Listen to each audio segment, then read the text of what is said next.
महात्मा बुद्ध एक गांव में ठहरे हुए थे। वे प्रतिदिन शाम को वहां पर सत्संग करते थे। भक्तों की भीड़ होती थी क्योंकि उनके प्रवचनों से जीवन को सही दिशा बोध प्राप्त होता था।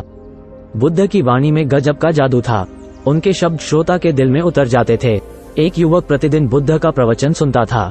एक दिन जब प्रवचन समाप्त हो गए तो वो बुद्ध के पास गया और बोला, महाराज, मैं काफी दिनों से आपके प्रवचन सुन रहा हूँ, किंतु यहाँ से जाने के बाद मैं अपने गृहस्थ जीवन में वैसा सदाचरण नहीं कर पाता जैसा यहाँ से सुनकर जाता हूँ। इससे सत्संग के महत्व पर शंका भी होने लगती है। बताइए मैं क्या करूँ? बुद्ध ने युवक को बांस की एक टोकरी देते हुए उसमें पानी भरकर लाने के लिए कहा। युवक टोकरी में जल भरने में असफल रहा। बुद्ध ने ये कार्य निरंतर जारी रखने के लिए कहा। युवक प्रतिदिन टोकरी में जल भरने का प्रयास करता किंतु सफल नहीं हो पाता। कुछ दिनों बाद बुद्ध ने उससे पूछा, इतने दिनों से टोकरी में लगातार जल डालने से क्या टोकरी में कोई फर्क नजर आया? युवक बोला, एक फर्क जरूर नजर आया है।